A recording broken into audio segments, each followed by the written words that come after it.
Assalamualaikum students, I hope you all are fine, happy and healthy. Today our lecture is climate region of the world. And in this lecture, first of all, we will learn about weather and climate. Students, सबसे पहले आपको पता होना चाहिए what is weather. Weather is change in atmospheric condition. अब atmospheric condition क्या है? जो environmental condition है, जो कि हमारे माहौल के मुख्तलिफ हालात कह सकते हैं, वो जो है उनमें जो चेंज आता है किसी भी वजह से आ सकता है चेंज, उसे हम कहते हैं वेदर. एंड दूसरी तरफ क्लाइमेट क्या है? क्लाइमेट है change in weather condition. Weather है एटमॉस्फेरिक कंडीशन में चेंज होगा और क्लाइमेट है तो वेदर कंडीशन में चेंज होगा. अब वेदर कंडीशन क्या है?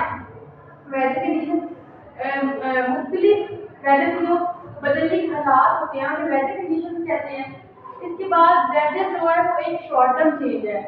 वेदर में जो चेंज आता है वो एक शॉर्ट टर्म चेंज होता है और जो क्लाइमेट में चेंज आता है वो एक लॉन्ग टर्म चेंज होता है. इसके बाद स्टूडेंट आपको ये बताना है कि जो वेदर है वो इफेक्टेड बाय वेदर इफेक्ट होता है टेम्परेचर से, हीट के बढ़ने से, हीट के कम होने से, ब्राइटनेस से, सूरज की रोशनी तेज होने से, सूरज की रोशनी मदद होने से, विजिबिलिटी विजिबिलिटी का मतलब होता है बेसिकली नजर आना. एंड विंड से, ह्यूमिडिटी का मतलब होता है नमी. जो वेदर है वो इन सारी चीजों से इफेक्ट होता है. और यहाँ पे दूसरी तरफ स्टूडेंट क्लाइमेट जो है ना वो इन सारी चीजों को इफेक्ट करता है. आपको पता होना चाहिए कि ये सारी चीजें जैसे कि जब ये temperature, brightness, visibility, wind, humidity change होंगे तो वेदर चेंज होगा. दूसरी तरफ जब क्लाइमेट चेंज होगा तो फिर ये सारी चीजें चेंज होगी. यानी कि पहले क्लाइमेट में कोई फॉल आएगा या राइज आएगा, उसके बाद टेम्परेचर में कोई फॉल या राइज आएगा. ये अब आगे डिफरेंस याद रखना है. इसके बाद हमें देखना है फैक्टर अफेक्टिंग क्लाइमेट.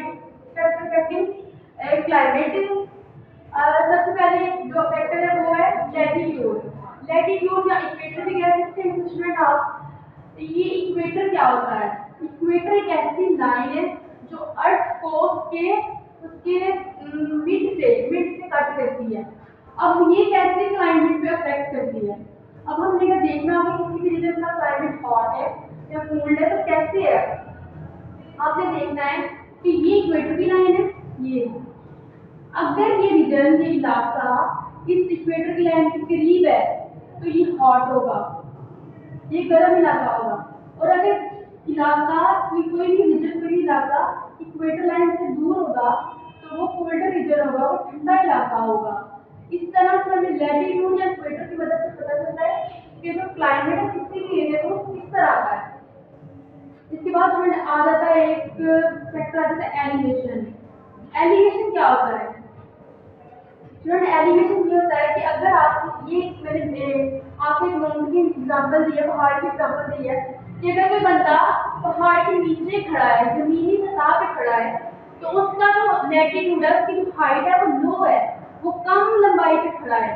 जबकि इस जगह पे जो प्रेशर होगा वो प्रेशर बहुत ज्यादा हाई होगा.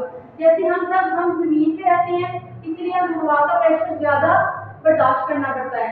जबकि जो पहाड़ पे लोग रहते हैं, पहाड़ पे रहने की वजह से क्योंकि हाइट ज्यादा हो जाती है, एल्टीट्यूड ज्यादा हो जाता है, जिसकी वजह से प्रेशर लो हो जाता है.